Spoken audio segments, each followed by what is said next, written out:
got an exclusive here with Candace Owens, um, political activist slash reporter slash uh, YouTuber, uh, public figure type character who is really one of the most powerful characters in MAGA. But MAGA's turning their back against Trump lately, so it'll be interesting to see her take on this. I think they have another photo of Tyler Robinson, the alleged shooter of Charlie Kirk. Let's see what Candace has to say about this. Foreign country to have to twice deny that on national television. We also have Bill Ackman, who is sending his press hounds on me. There's no other way to say it. He's also dropping text messages that prove nothing. And a guy named Eric Bolling is just lying through his teeth on PBD, the PBD podcast, to establish this narrative, which for some reason every major publication is now running with, that I haven't spoken to Charlie Kirk in years. That is all happening right now, not because I'm lying, but because we are choosing to stay focused on solving the murder of Charlie Kirk. And what we are uncovering is much darker than I think any of us could have possibly imagined. So welcome back to Candace. Yeah, I'm interested to see how Candace tries to turn this into a narrative that's beneficial for the party that she represents. We're going to see.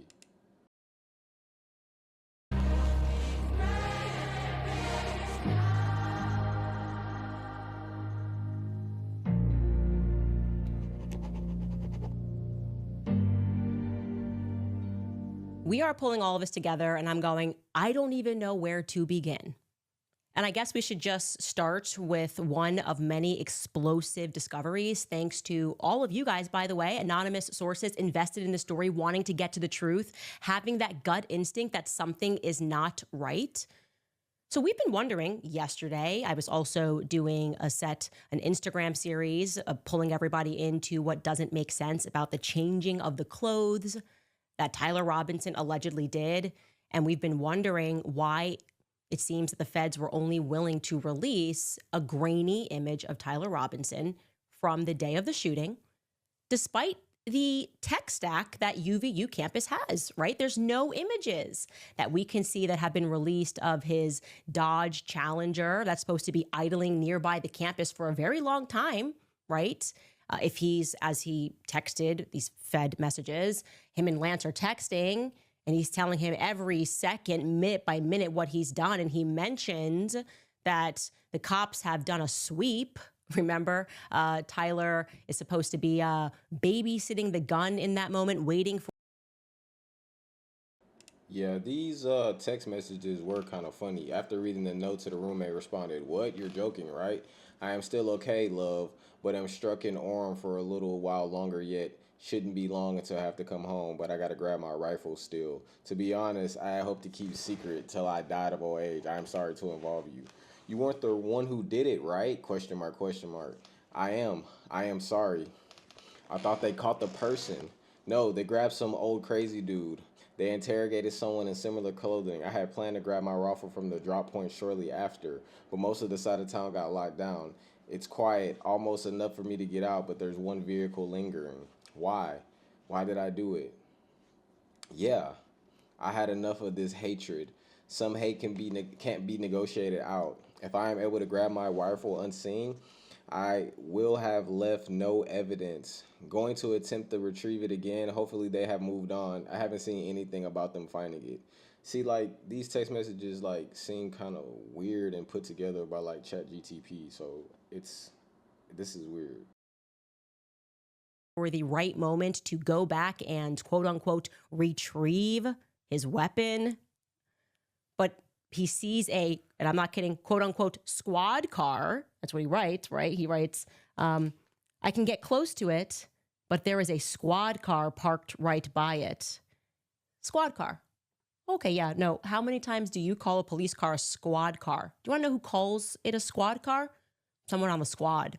Well, that's how that works. Yeah, but that's what Tyler writes, squad car. Elsewhere in this correspondence, and by the way, thanks to one of you people who commented on yesterday's episode and pointed this out to me, But elsewhere, Tyler says something that only a woman would say. That's why it didn't flag me as weird when I was reading this. It didn't flag me as odd. He says to Lance, allegedly, quote, I worry about Prince. I had to leave it, referring to the rifle, in a bush where I changed outfits. Wait, changed outfits? Somebody commented, men don't say outfits. That's a woman thing. Okay, yeah, that's true. I would say I changed my outfit. A man does not say, you just say you changed clothes. You would not say an outfit. Outfit is very girly. Okay, so is this AI or is this a female Fed that put these messages together? We're not feeling like it's Tyler Robinson, that's for sure. Now, another question we ask is if there is this much available footage, why not to relieve everybody, to make us feel like this is not a federal operation? Why not just release anything? Imagine living in America where they literally release the news and it's some fake text messages and everybody knows it's fake, and we just be going along with this shit. Like, that's crazy, bro. Like the audacity of these motherfuckers is insane. Like, they really think the American people are weak as hell, bro. Man. To the public. Well, the reason is because according to locals, many of which have emailed me, any of the footage that they had, any footage that they found, they immediately sent over to the feds, and the feds told them that they were not allowed to share it at all. Like, there was some risk. If you shared this at all, it's not going to be good for you. Like, they are kind of being pressured by the feds not to share things publicly. And that's why I would say 9/10 is beginning to remind me of 9/11, right? The feds sweep through everything to make sure that they have all of the footage so that no one can question the narrative that they put out. It makes me think, how long did it take before they were willing to show us any footage of the alleged giant Boeing plane that hit the Pentagon building? We weren't allowed to see that for a very long time. I think someone actually in Congress had to fight to get any footage released, and you had people that were saying, no, it was a missile. Well, they swept everything nearby, so that's what this is kind of reminding me of, a Fed sweep. They pretend that they want more information, but in reality, they want to make sure that they have all of the information, all of the footage, so that they can control the narrative. Except sometimes things don't go as planned.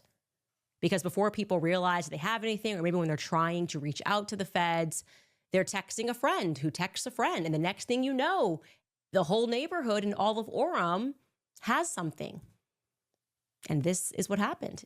Something made its way around the entire town and into my tips line repeatedly. It is a very clear image of Tyler Robinson, allegedly taken, I'll say allegedly for safety here, but it's looking right according to my timeline, allegedly taken at 6:38 p.m. at a nearby Dairy Queen. Here is that photo that we can show you. Just take a look at this photo. What is wrong with this picture? A lot is wrong with this picture. First and foremost, 6:38 p.m., you just shot someone.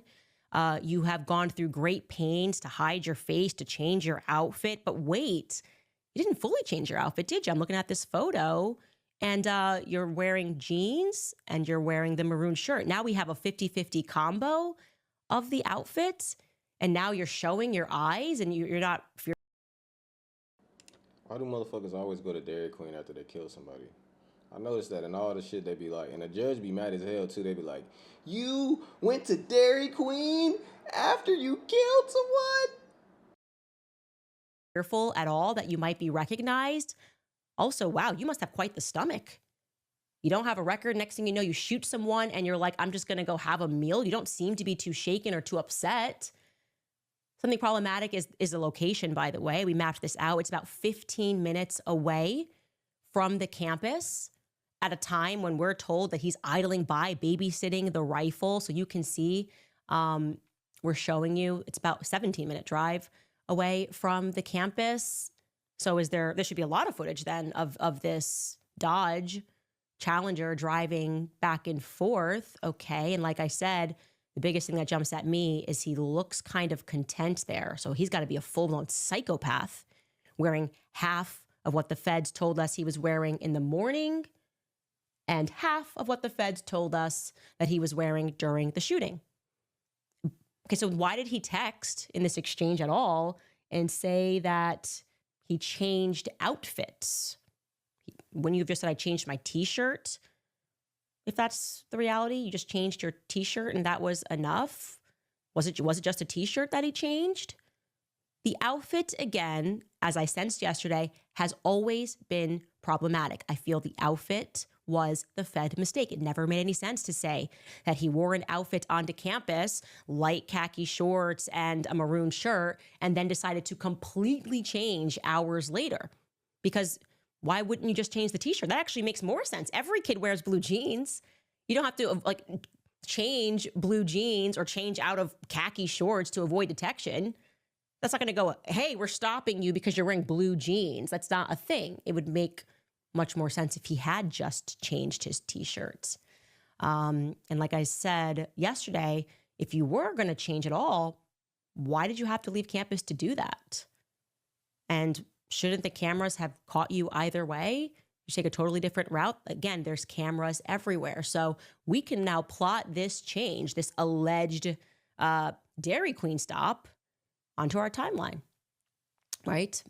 We can see that right there. We were very accurate when we started getting really serious about looking at a timeline. I like a clean timeline. We said the first correspondence that allegedly took place between these two had to have taken place between Tyler and Lance after 6 o'clock p.m. Well, there we go. 6:38 p.m.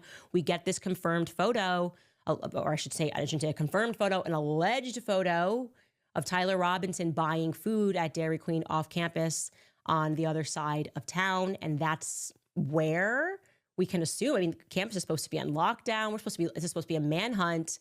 That's where we can assume these text messages or around this time where Tyler Robinson is signifying that he's close to the scene of the crime.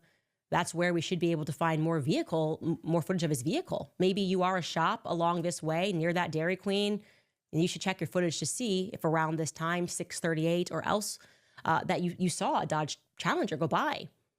Source tells me that they saw him dropping, near this Dairy Queen, that there's a cemetery, and he was dropping clothes into that cemetery. Now, we have not gotten anything from the feds about where the clothing was dropped off, where he changed, nothing. My question then is, what is going on? My suspicion, I maintain, is that there are multiple people that are involved. And after receiving this, that suspicion is growing, okay? Like I said, unless that man is a cold-blooded killer, he just seems to be la-di-da, eating some Dairy Queen, and it's not making sense. Now, there is something that another local told me that the locals are discussing that they believe actually took place, and it rings a lot truer to me, a lot truer than anything that I've heard thus far from the feds. I'm going to tell you that in a moment, but first, She said the locals. She really means her investigation team. She got a pretty good investigation team too. I decided to sort of hyper focus on the doorbell cam footage, right? Because that mysteriously made its way to TMZ the morning after Charlie's assassination. What time did that footage make its way? Just so I can take a look. I'm going to go on to day 2 here. When did TMZ release the footage? Well, I don't know exactly the exact day they released the footage. I think it was, their footage said that at 8:07 a.m. TMZ is the first on September 10th that tells us that there is doorbell cam footage. But I actually want to see when TMZ released it. So can you just put a note for me, Skylar, that I want to look up when TMZ announced it? I feel like it was in the morning, okay? And so I started asking myself, like, where did that footage come from, right? We should look into that. Let me just say this right away. As a rule, when a tragedy happens, I don't love the people who have the instinct to immediately speak to the press after a tragedy. What I mean to say is that imagine you're on campus somewhere, a shooting happens, students are screaming, they're running, somebody is dead. I feel that a normal person's instinct is to make sure their loved ones are okay in their immediate vicinity, make sure they are okay, obviously, and then to call and alert everyone who would be concerned that you're okay, right? Maybe your mom's texting you, but like you're going to get on the phone first with like your mom and dad. You're not going to get on the phone with TMZ. You're not going to you're going to speak to the press first. I don't think so. So it's always a good question when you sense that something is wrong, as I very much sense right now with the Charlie Kirk assassination, to go back and reflect on who opened up to the press with information. Look, if you've been a longtime listener of the show, the mainstream media has been controlled by the CIA since Operation Mockingbird. And so I addressed that question. Who is it that gave the footage to TMZ? Why TMZ? Whose instincts would it be to give the footage to TMZ? If you're really just a person living out in Utah, surprised by everything, why are you giving it to like TMZ, which covers celebrity gossip out of Hollywood, right? The New York Post, that's not supposed to be a local paper, a local news source. Why would you hit up the New York Post? Which Utah citizen thought of TMZ first? Was it them or was it the feds? Well, we were able to stalk that. Okay. We were able, because gratefully, one of the individuals who owned the house spoke to a local news station the morning after Charlie Kirk was assassinated. His name, you're going to see, is Irwin Steele. Let's watch that footage of Irwin Steele the next morning. Kathy Beckel led us to her backyard. She says police searched this area for the suspected gunman and his weapon.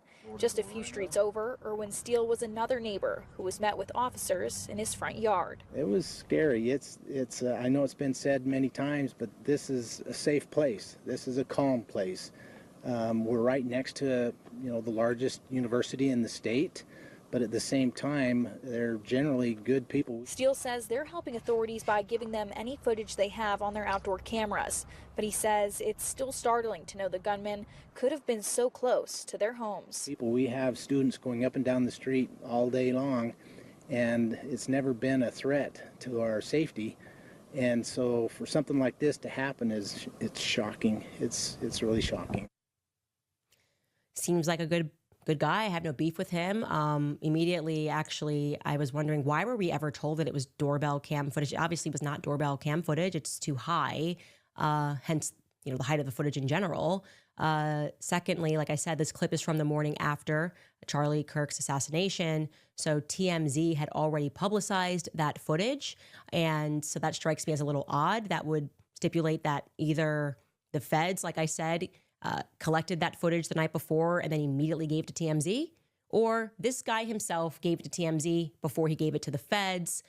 So we're looking into Irwin, and we find that he doesn't just co-own just that one house on the street with somebody else named Samuel Steele, but Samuel and his wife Carrie are the ones that own the house that gave the footage, not Irwin. But Irwin is saying that he lives in that house, but actually we found some other Steeles that live in that house. And I'm wondering, okay, that seems a little bit confusing. Maybe you're all family. You just go, oh, okay, well, we kind of own all of these houses, whatever. But that strikes me as a little bit odd. I decided to look a little bit further to see like what it was that he was in, like, what business is your family in? And it turns out that they work for an engineering place, a place that makes called Caldera Engineering. God bless, Candace. Give these people some privacy. She done looked at the whole hood, saw who everybody was living, what their education level was, where they work at. God bless, all over Charlie. Engineering. It's a company called Caldera Engineering, and ostensibly they manufacture valves. Okay. Now that stood out to me because I just find that the manufacturing of valves keeps coming up when I look into certain people, because I'm all about the genealogy, and I could name 3 people that I got curious about whose family manufactures valves. I don't know if that's a big business out in Utah, also in Canada. When I was looking into Harley Pasternak, that's exactly what his family did. They were in piping and valves, and I'm going, okay, whatever. A local source told me that virtually White people always be into some stuff like piping and valves, but they be making millions of dollars selling some simple shit like fiberglass. We got fiberglass, niggas. Like, that's a great idea. Blacks don't think about that. We try to sell barbecue and haircuts and stupid shit. everyone on that block works for that company. The Steeles are a big family in Orem. Okay, fine. And it's like, yeah, that's something that our source, we have a very good source, said that whole block is pretty much employees of that engineering company, Caldera. Okay, just put that in the back of my mind. Looking for some other witnesses.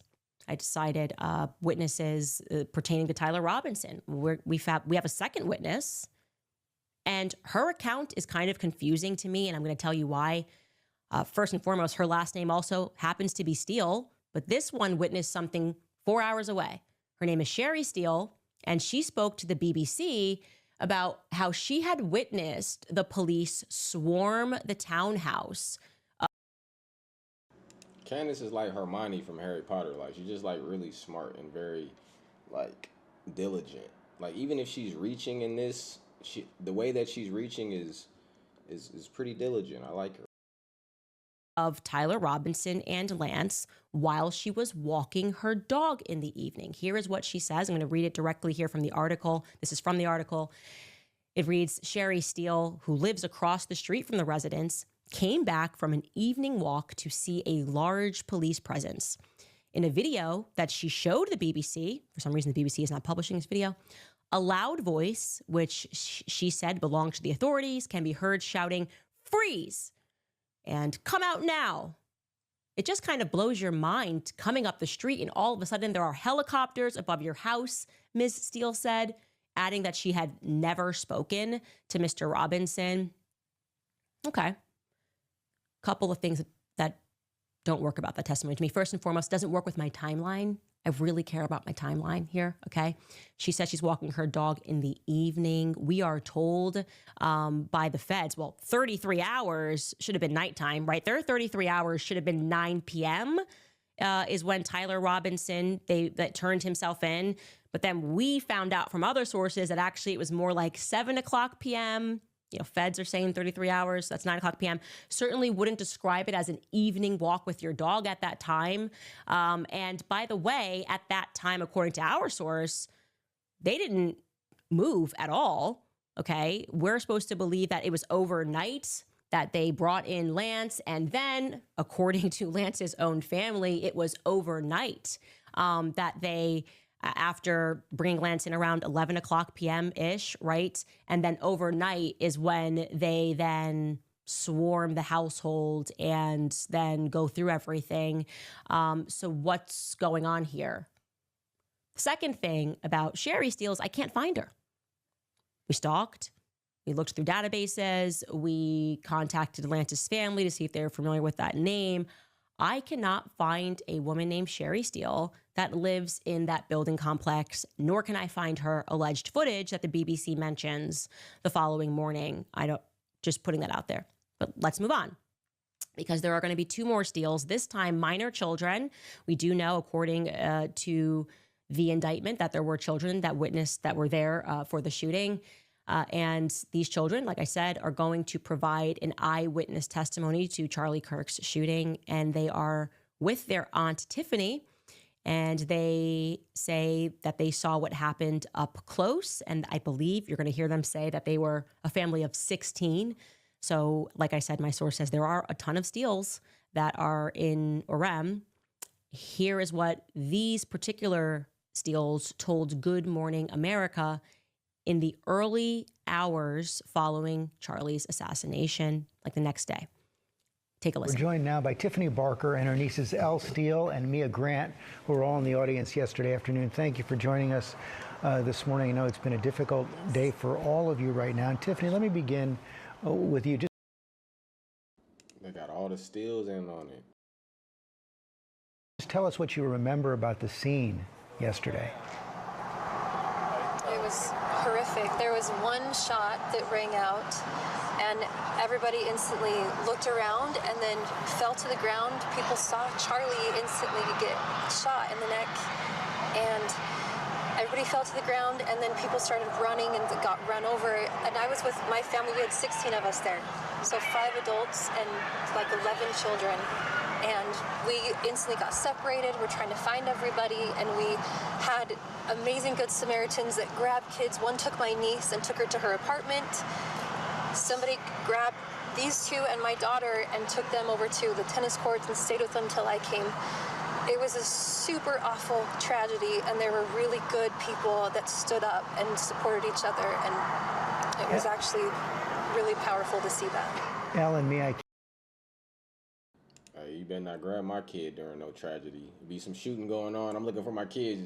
She said some random people grabbed her kids and took them to the courthouse or took them to the tennis court. Like, what? Bro, you better not grab my kid in no random tragedy, bro. It's gonna be a problem, bro. Can't imagine how scared you must have been yesterday. What can you tell us about what you all remember? Elle, you go first. So I remember hearing this thing.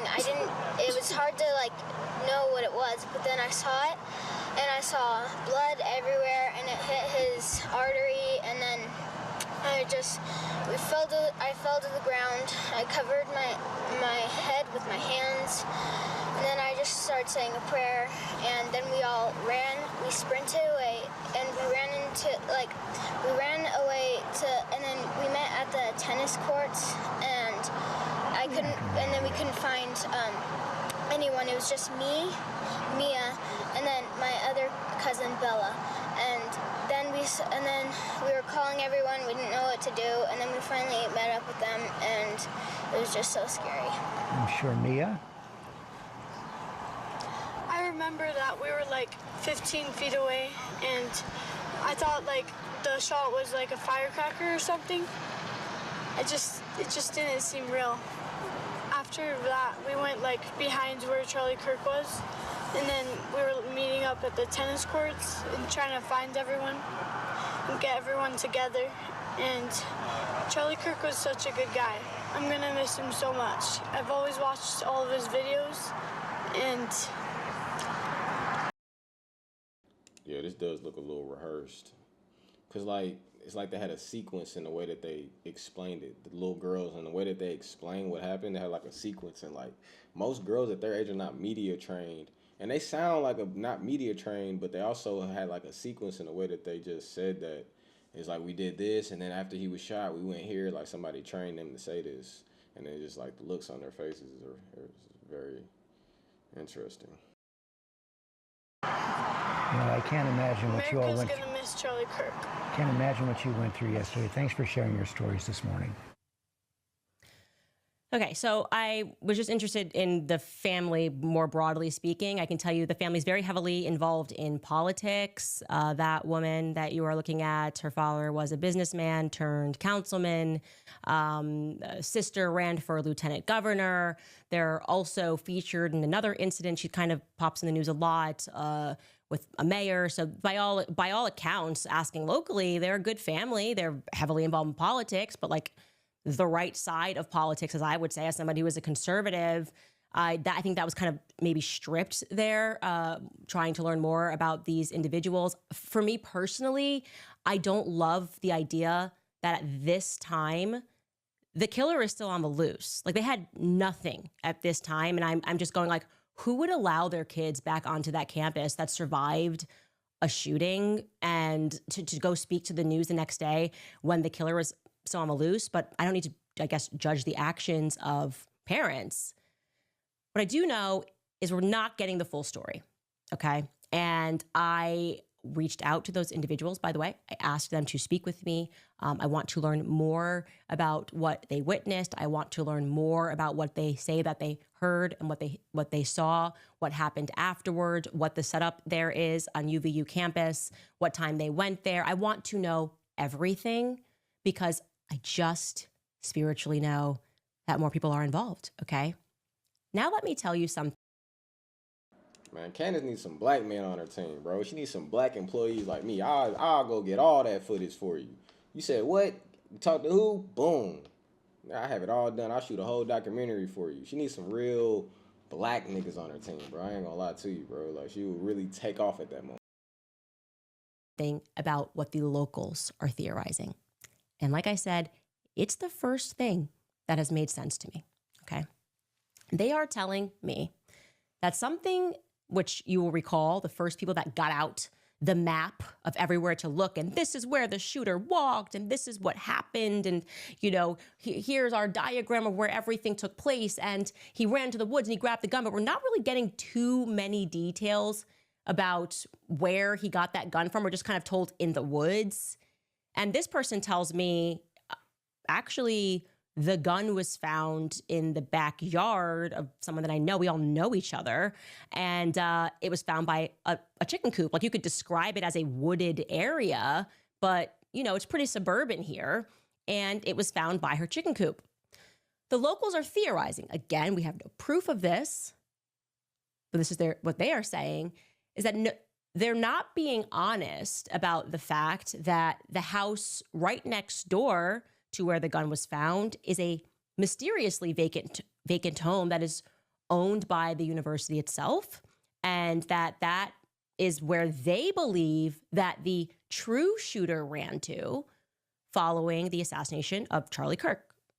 They think, and again, they're floating a theory here, that Tyler Robinson was instructed to merely drop off his gun, okay, walks onto campus to simply drop off his gun at the chicken coop place. So I'm going to show you that. Do we have a map of that vacant property and where the gun location is found? And he says you'd have to be an insider to know that the general direction that that person is running, even though they're very close, similarly would lead him to the vacant home that we've all kind of had questions about. You know, it's kind of been vacant for a while.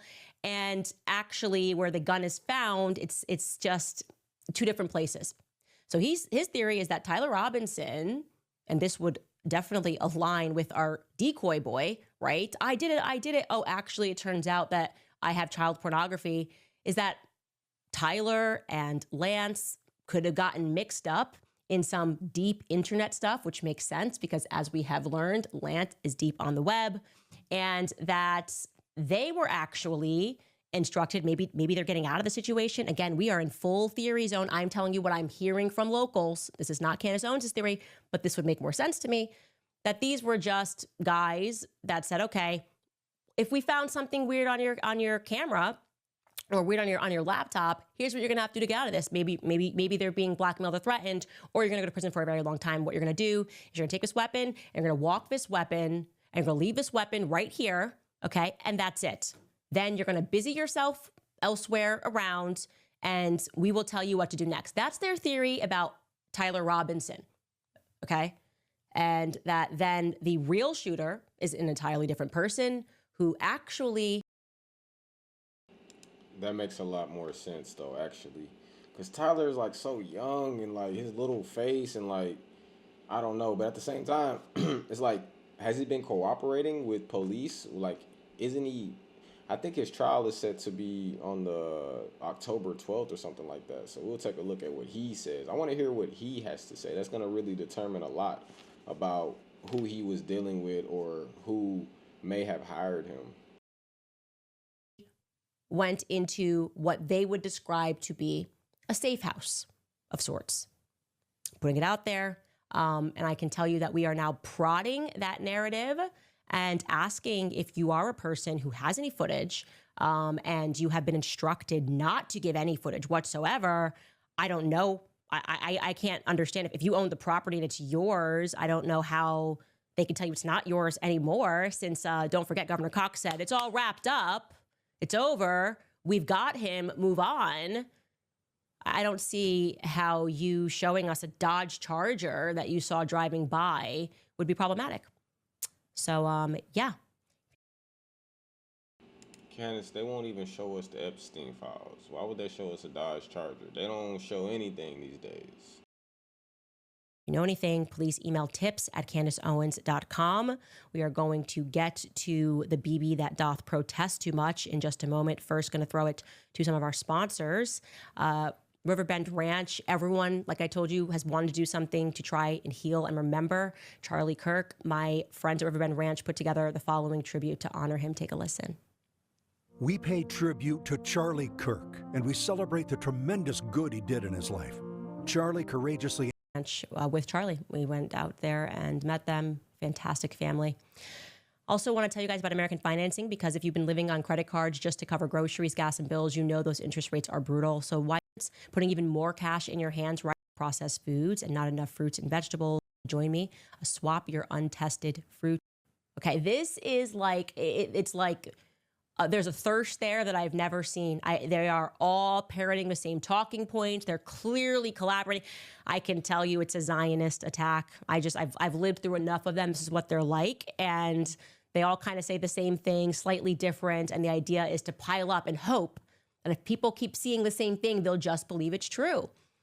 And of course, Bibi Netanyahu, defending Bibi Netanyahu seems to be at the center of it all. That Zionists control a lot of publications in America. That is just a reality. We can even go through that. It's a little weird that I have never said throughout discussing this case, which I care very much about, that Bibi Netanyahu murdered Charlie Kirk. Tucker Carlson never said that. Megyn Kelly never said that.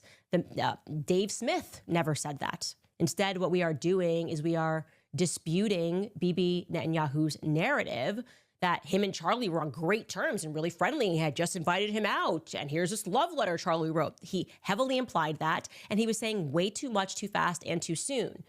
That didn't feel right. And we just wanted the truth to be out there.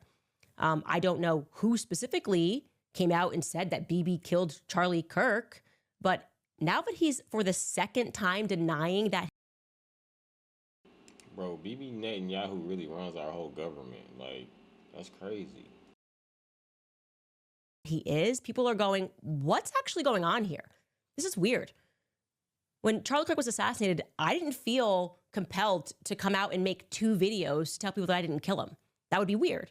Like, you would be like, Candace, that's very strange. Why do you feel like you need to say that? If Tucker Carlson had to make 2 videos saying I didn't kill Charlie Kirk, you would go, that's weird. Megyn Kelly, I didn't kill Charlie Kirk. Why would she do that? Of course she didn't kill Charlie Kirk. Well, Bibi has come out, like I said, with his second statement, and we can listen to it. Take a listen. Joseph Goebbels, the Nazi propaganda minister, said that the bigger the lie, the faster it will spread.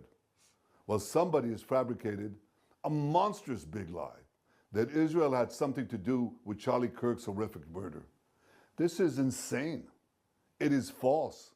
It is outrageous.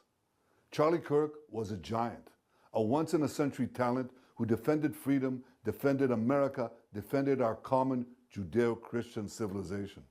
Charlie loved Israel. He loved the Jewish people.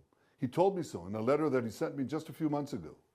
One of my greatest joys as a Christian, he said, is advocating for Israel and forming alliances with Jews to protect Judeo-Christian civilization. He encouraged me to make the case directly to the American people about how vital Israel is to U.S. national security. He told me, the Holy Land is so important to my life, it pains me to see support for Israel slip away. Now, if Charlie disagreed with a policy of mine or a decision here and there, not only did I not mind, I welcomed it. This is the essence of Charlie. This is the essence of a free country. It's exactly what Charlie stood for. And I knew that his suggestions always came from the heart, from his love for Israel and from his love for the Jewish people. A few weeks before his death, I spoke to Charlie. I invited him to visit Israel again. And sadly, that won't happen. Now some are peddling these disgusting rumors, perhaps out of obsession, perhaps with Qatari funding. What I do know is this: Charlie Kirk was a great man, and a great man deserves honor, not lies. Rest in peace, Charlie Kirk. May your memory be a blessing. I don't know. Sounds like kind of like a Reddit kid, ended up becoming real popular on social media, similar to Candace Owens. And he's not a real politician or somebody in a bloodline with enough power to protect himself from some of the things that he was saying. He was used as a pawn by MAGA to control the masses and gain votes, but he started to get out of line. And I can see that when I kind of seen Bibi Netanyahu just say that, how he just said that. I could maybe infer that, but again, it's all speculation. I don't know, guys. That Israeli propaganda just ain't hitting the same. It's just not hitting the same. I feel like it was hitting in 2018, but like this is just not hitting. Gaza's not helpful. You talking about a free country, Gaza just kind of being bombarded because you want to make a beachside place vacation for your friends. It's not feeling good. And we can see what you're doing. We do know you are a cold-blooded murderer. Looking at what's happening in Gaza, there's no question about that. How many kids have been murdered, okay? and you're again saying too much. I don't know why you don't seem to be able to get through a speech without lying or implying a lie. Who specifically, BB, is funded by Qatar? Don't just maybe Qatar. In fact, you are the one, your administration is the one that has been under investigation for taking money from the Qataris. It was actually related to Gaza. So, and what you were going to do with Gaza thereafter. So why are you saying that about Americans? If we were taking money from Qatar, it wouldn't be a problem according to your administration and your cronies. So what's this about? I was so hopeful that you would be able to get through that speech without mentioning the Holocaust, but that was kind of the opening liner. Joseph Goebbels said, bro, Joseph Goebbels has nothing on the Zionists in America and the propaganda that they have pushed. I got to tell you, that's the reality, okay? Let's go before him. Let's go to Sigmund Freud, how you guys created this system of propaganda. Who's the real father of modern propaganda, okay? It's the Freud family. We're awake to this. We see what you guys are doing. And you're not making people feel comfortable with the fact that you keep coming out to have to deny something that certainly wasn't asserted by me on this program. And you're doubling down on your lie. I told you to publish the full letter that Charlie wrote you, not lines of it. Okay? It's a lie by omission. And to stop mentioning the fact that you invited him to Israel just 2 weeks ago without mentioning the fact that he declined to go. Am I lying? Can anybody actually work and assert that I am lying? You can say my name. Candace Owens lied. Charlie said, I'd love to go to Israel. Charlie said, I'd love to have you on my radio show. And for some reason, that seems to be a common theme, that they have sent the hounds out, but they're unable to actually dispute the words that are coming out of my mouth. You have Bill Ackman, extraordinarily. I said, I will publish whatever it is that you say, Bill. You can come on the program. We can talk about that trip to the Hamptons. He just kind of, which was, by the way, you guys on Instagram were so funny. I didn't even have to say anything. You guys just saw right through it because we're all awake. He just, I guess, shared text messages with Charlie Kirk to dispel the claims of, you see how it says blackmail in parentheses, but they put Israel. I never said Israel blackmailed him. I never said that. Okay. And in fact, somebody that was at the Hamptons published a statement and said that Charlie said he felt morally blackmailed. Okay. So that doesn't help your case. But anyways, Bill Ackman published these private text messages, and I guess that just was supposed to dispel the idea that anything happened in the Hamptons. And yeah, actually what's missing from these messages are like a date, a context, and they don't dispel anything that I have asserted. Okay? So what's going on here? Then they trot this guy out, Eric Bolling. He goes on the PBD podcast, and this should be embarrassing. Like, the amount of lies coming out of this man's mouth was astounding. Okay, but they ran with it. The New York Post, right, outfit of the Mossad, outfit of the deep state, ran with it. Charlie Kirk had a breakup with Candace Owens, like as if we were dating. Let's listen actually to what Eric Bolling had to say on the PBD podcast. At some point, her credibility, I mean, is going to go down the tubes because she needs to bring receipts. Bill Ackman brought receipts. How long was that tweet? It's still going. I think he was there Rob's in the still room. reading it. Andrew Colbert was there in the room. You're on the board of Turning Point? Yeah. Okay. When's the last time you saw Candace Owens? In person? Yeah. 2015, Oh, 2016. wow. Oh, okay. Yeah. No, When's the last time she was at a Turning Point event? Not in many years. Okay. But so let's you don't without even have to even do this, being Adam. biased. There's a is Candace even involved in Charlie Kirk's life at all? No question, proof that Candace Owens has nothing to do. She would be in a perfect world if they didn't have this. What I already know was a very quiet breakup where she got too rabbit hole for him. She would be the logical heir to the TPUSA throne, but she's and not. now she's not even invited. Correct. So this is so their divide is. Wait a minute, not invited meaning she's not even there. Yeah, she's not there. One of the names that you don't think she'll be at the funeral? No. That's I mean, not the funeral. The heir to the okay. TPUSA throne. She doesn't speak at the events anymore. I mean, so that's just what it's so good for this to happen because you guys are watching everything that I'm saying and you can watch them lie. Eric Bolling, I just don't even get this one. How can you say that I have not spoken at a Turning Point USA conference in years when I literally went on tour with Turning Point USA on college campuses last year? Like that's just incredible. You didn't know that I went. I was on tour for Turning Point USA last year. You don't remember that happening at all. Okay. Then I get fired from the Daily Wire. Turning Point USA is the first to issue a Christ is King statement of support. Then I do, what was it, the YWLS conference right after that. So let's just actually bring this in. What you are referring to, which is kind of a part of the story that we're telling you, is that the Zionists started circling Charlie and trying to control things. This was actually in the around September or whatever. And I was always very honest that Charlie and I had a conversation and they were putting pressure on him. You can't talk to her. She's talking about Israel, blah, blah. I said, Charlie, I am under so much fire right now. Do not even, I'm like radioactive. Don't even worry about the comments. I have to rebuild my whole life. I have to figure out how to get my podcast back on the road. I literally, I'm banned from Australia because I stood up to Zionists. Like, I have so much going on. For me not to speak at AmpFest is nothing. Like, that doesn't even mean anything. Save yourself, okay? It means nothing to me. Tell them whatever you need them to tell them.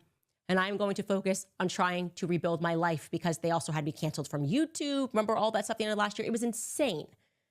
Then I came back bigger and I came back stronger because at the end of the day, the truth will win against lies. That's the message. And so the reality is that then they came inward because that's what Zionists do. They started putting more pressure on him. And this time they didn't want just Candace Owens. It was Tucker Carlson because Tucker went to AmFest. And then they said that can't happen again either. And Charlie started realizing which way the wind was blowing. That's why you need a black man, Candace. All that, that's what European stuff. You still dealing with the Europeans. She doesn't want to see Candace wants to look for truth, but not total truth. Wait till Candace comes into her truth, which I think she already is conscious enough to do, but she's obviously living in a box of understanding, because just as much as she says they're Zionists and they're bad, so are Europeans, but she doesn't talk about Europeans as a whole and their racism. She'll try to like pick one white group, one European group within the group because she's married to white people, and she also stands for white supremacy. So like, people are getting mixed up with Zionists and she's getting mixed up with Europeans. So it just is what it is. It's hard sometimes. And in fact, in the very week that Charlie Kirk was assassinated, he was saying that he wanted me back on the roster. That's where his mindset was at. You cannot dispute any of this because it's real. This is, then suddenly he gets a Schulman guy is the one that said, I want my name off of the building at Turning Point in the 48 hours leading up to his assassination, the couple of days leading up to his assassination. They were squeezing him, trying to control who he was allowed to speak to. And that started in real earnest, I can tell you, in Q4 of last year. And then Charlie had enough. And I've got a lot more that's going to come out about what happened at Turning Point. It wasn't just that. They were spiking the ball, where they were spending the money. It was almost like they just wanted to take over the company that he had built and turn it into just another outfit of the Mossad. Like that's the information that I have, and I want to make sure that I properly vet everything and go through everything. That's what it looks like, and it's going to come out. Okay, so your little talking points and the lies people can look up and research and see that's not true. And that's your big LOL point. Like, oh, well, the proof of this is she's not speaking at Charlie's, honoring Charlie. If Candace got a divorce and married a black man, they'll kill her too. That's what she don't understand. When she comes into her consciousness and she understands that she could be the queen of all of Africa and unionize Africa, they don't want her to know that too. They'll kill her too. Yeah, that's why they circle around. They always circle around, but you're not moving anyone, you know? Like, you're moving people to an extent, but if you go against the people that you've been supporting and that put you in that position, you'll see why lots of activists get assassinated. Because there's a difference between reporting and activating people. Activists activate, making people go do something. Like, Charlie was more so activating people, you know? So he probably had more power in that way, which he was more so target than like Candace. Candace is more like reporter style. Like, she's giving you the information for you to do what you want with it. She's not really telling you what to do, you know, or unionizing anyone. But like I said, if she came into that level of consciousness, she may be able to like do something bigger than what she could even perceive. Event in Arizona. And then they ask me these questions. They're like, when's the last time you spoke to Erica? Have you attended a Charlie Kirk? What is it? Can you pull up the weird thing? Because they're all running with these talking points. This is what we got from the Daily Mail. Is she planning to attend his memorial service in Arizona? Was she asked to speak? Or did she ask to be a part of the program? Why would I ask to be a part? Like this is obviously Erica is in like full control. I would hope she's in full control, but I don't know because I'm hearing some stories about donors that are pushing things. But let's reopen that. More questions here. Has she attended any of the vigils for him? Is she planning to attend? Does she speak to Erica? When's the last time they spoke? Board member Eric Bolling, by the way, he's not a board member, but that would have been a good fact check for you, PBD, said that Charlie Kirk had a quiet breakup with Candace Owens after she got too far down the rabbit hole for him. Has there been any communication between, if there hasn't been any communication between the two for many years, it's made up. It's just all made up. And like I said, the reason that they're doing this is because they want us to stop investigating the death of Charlie Kirk. I am convinced this is a full-blown Fed operation. I'm hearing about the pressure that's even happening with planning this event. They're trying to make it seem like, oh my, how dare she? Did you attend a vigil? Except with anything. No, actually, I didn't attend a vigil. And nope, you're right. You got me. I was not invited to speak alongside President Trump and J.D. Vance on the stage with Tucker Carlson at a memorial event. What does this have to do with anything? The answer is it has to do with nothing. The whole thing's a Fed operation. What do you mean? The Feds control the Federal Reserve Bank. They print the money. They wrote the laws. Europeans. That's what she's not understanding. It's like they can kill whoever they want to kill. They created the law. They're above the law. And she doesn't want to talk about that. You know what I mean? So it's whatever side you want to be on, at the end of the day, power respects power. So, you know, you can be right or wrong. There is no right or wrong when you have access to corruption. And the people that have access to corruption are the Jews, are the LGBTQ, Europeans, you know, Indian people, people in Israel. I mean, however you want to look at it, Chinese people, people in China, having access to corruption, having access to violence, North Korea, you know, that's the whole thing. They're working on a narrative like they always do. They're coming in, they're squeezing, and they're trying to pretend that Charlie and I didn't speak for years. It could not be further from the truth, okay? Charlie and I never for a single second stopped being friends, ever. Never happened. They can't produce one shred of evidence to that effect. And how can Candace really be friends with somebody like Charlie Kirk? Like, like white people like Charlie Kirk, like you can have associates and do business with white people and even technically maybe have white friends, but not the ones like Charlie Kirk. Like he is like he's a prejudice. Like he believes he's better than you, which I don't have a problem with competition.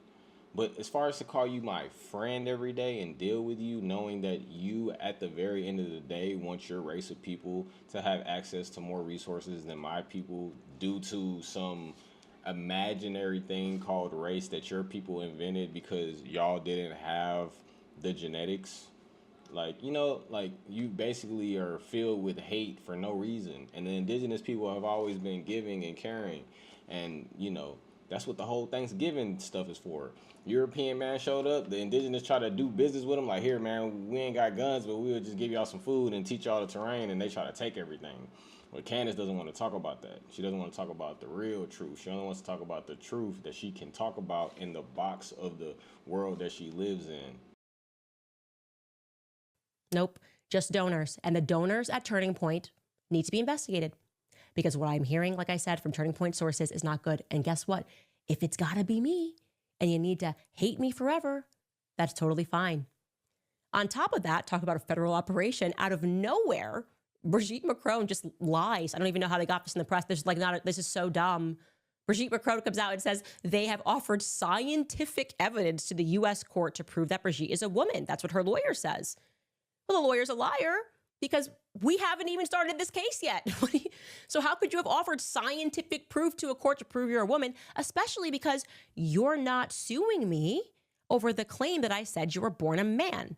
you were born a man. Or I guess you're born a boy, a male is what I should say. You're born a male, and you've never sued anybody for making that statement. You sue for things around it. You're suing me because you're saying, well, you said I stole the identity from my sister. I'm not a thief. You've never sued anybody for the claim that you were born male. So I don't know what this is. Just like we're just going to all hound Candace to try to distract her from looking into Charlie Kirk's murder and assassination. But it's focusing me more because this is not normal. Like the amount of lying that's happening right now is because you don't think I'm strong enough to handle it and you're trying to break me. You're not going to break me, okay? I watched him catch a bullet in the throat and we're being lied to by everybody about who. We watch slaves catch a bunch of whips to the back and be lied to everybody and be called 3/5 a slave and never get any reparations and the money that's owed. We're owed that money, Candace. How about you talk about that? Why don't you politic and make a documentary about the money that's owed to black people that come from slavery? You know, the descendants of slaves. My father was a sharecropper, nigga. I don't need to show my documentation. You know what's up. She be capping, bro. But Candace is very intelligent and very bright. I'm so mad that she's on the European side. Like, why don't you come fuck with the blacks? Like, we need a cold player like Candace on the team for real. I'm not hating on her, but it's not even about that. Like, but it is though. You know what I mean? At the end of the day, and they made it about that, not me. You know, I didn't make the rules. They wrote down the law. Black man is not human. I didn't write that shit down. You get what I'm saying? Was involved, why it happened, and why you are attacking the people who are the person, rather, who is trying to investigate it. You're not a good friend, they say, if you investigate this. Now they're running the, how dare you get clicks for investigating it? What? This is my show.